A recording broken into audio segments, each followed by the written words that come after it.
Hello, welcome back to the reading of the poem of the Man God, written by Maria Valtorta, Volume 3, Chapter 356, Part 2, The Night at Gadara and the Sermon on Divorce. John speaks again. Cleanse me then.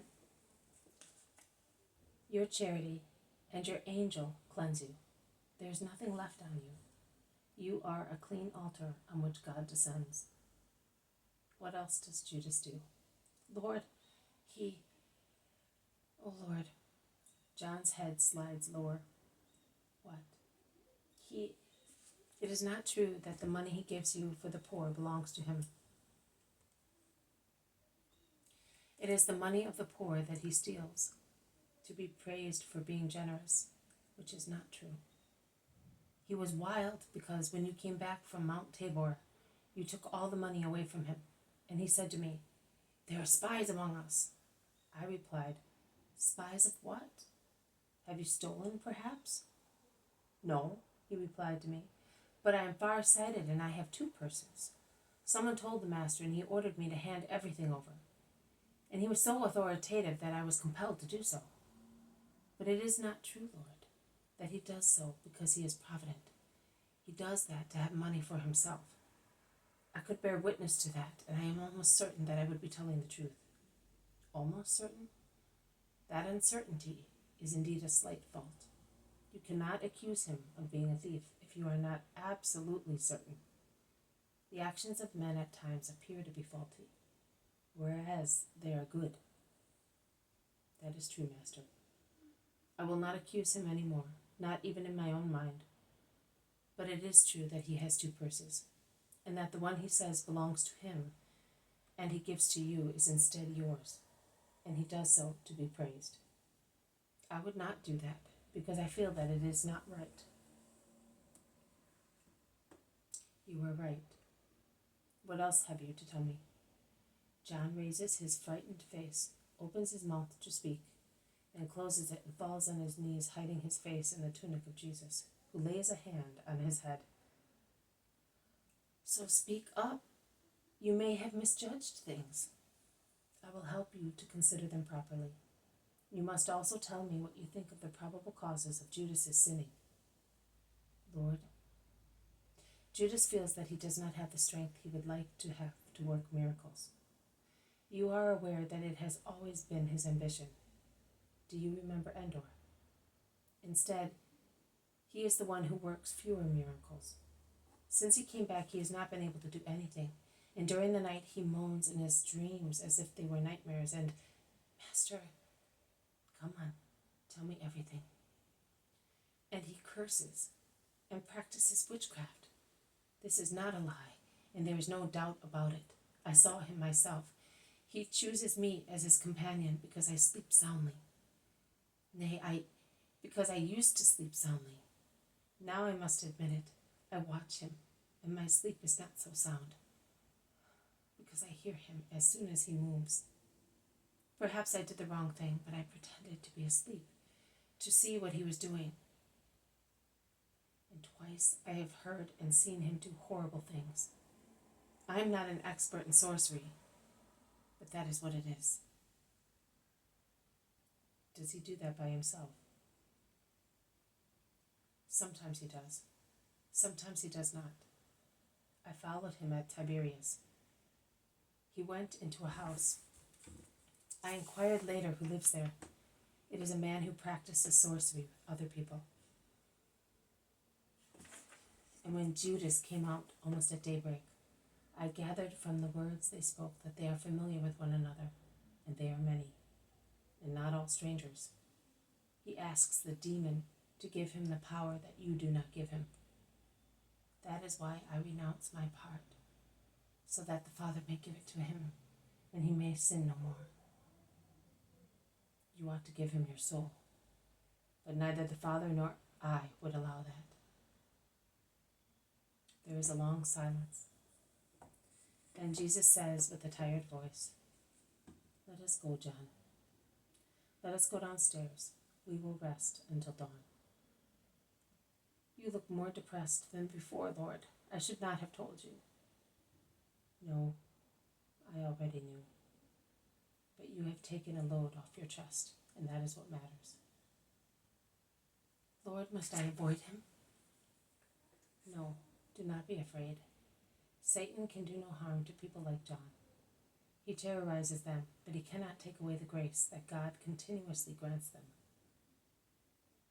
Let us go. I will speak in the morning, and then we will go to Pelia. We must make haste, because the river is already swollen with the thawing snow and the rain of the past days. It will soon be in spate, particularly because a hallowed moon forebodes heavy rain. They go downstairs and disappear in the room underneath the terrace. It is morning, a morning in the month of March, when the sky clears and becomes overcast alternately. But clouds overwhelm clearings, trying to take possession of the sky. The breaths of warm air make the air heavy with a veil of dust that is probably blown from the tableland. If the wind does not change, there is going to be rain, states Peter, coming out of the house with the others. Jesus comes out last. He says goodbye to the women of the house, while the landlord joins him. They go towards the square. After a few steps, they are stopped by a Roman non-commissioned officer who is with other soldiers. Are you Jesus of Nazareth? Yes, I am. What are you doing? I'm going to speak to the crowds. Where? In the square. A seditious speech? No. Precepts of virtue. Be careful. Don't tell lies. Rome has had enough of false gods. If you come too, you will see that I am not telling lies. The man who gave Jesus hospitality feels that he must put in a word. Since when is a rabbi asked so many questions? Excuse me. He has been denounced as agitator. Agitator? Him? You are making a blunder, Marius Severus. He is the meekest man on earth, I can assure you. The officer shrugs his shoulders and replies, so much the better for him. But that is the denunciation that the centurion received. He may go, he has been warned. And he turns round and goes away with his subordinates. Who has done that? I don't understand, many of the people present say. Jesus replies, never mind, it does not matter. Let us go while there are many people in the square. Later, we shall go away from here too. The square looks like a business place. It is not a market, but not much different from a market, because there are warehouses round it, with all kinds of goods stored in them. And they are crowded with people. So there are many people also in the square. And as some of them point out Jesus, a crowd soon gathers round the Nazarene.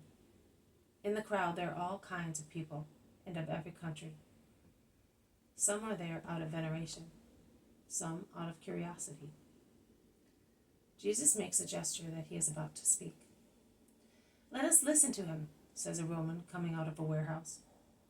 Shall we not be listening to a lamentation? Replies his companion. Don't you believe that, Constant. He is not so boring as our usual orators. Peace to those listening to me. It is written in Ezra's prayer. What shall we say now, my God, after what happened? Because if we have deserted your commandments, which you ordained through your servants. Stop, you who are speaking. We will give you the subject. About a handful of Pharisees who elbow their way through the crowd. The escort appears almost immediately and stops at the nearest corner. The Pharisees are now before Jesus. Are you the Galilean? Are you Jesus of Nazareth? I am. Praise be the Lord that we have found you. Their ugly faces are so rancorous that they do not show much joy for the meeting. The oldest one speaks. We have been following you for several days, but you had always left when we arrived. Why are you following me? Because you are the master, and we want to be instructed by you with regard to a dark passage of the law. There are no dark passages in the law of God. Not in the law, but superimpositions, as you say, have been made to the law and have caused obscurity, a dim light at most, and it is enough to turn one's mind to God, to dispel it. Not everybody can do that. We, for instance, are left in the dim light. You are the rabbi. So help us. What is it that you want to know? This has been a reading from the poem of the Man God, written by Maria Valtorta, Volume 3. Chapter 356, Part 2. The Night at Gadara and the Sermon on Divorce. Thank you for listening. I will see you tomorrow. May God bless you, and may peace be with you.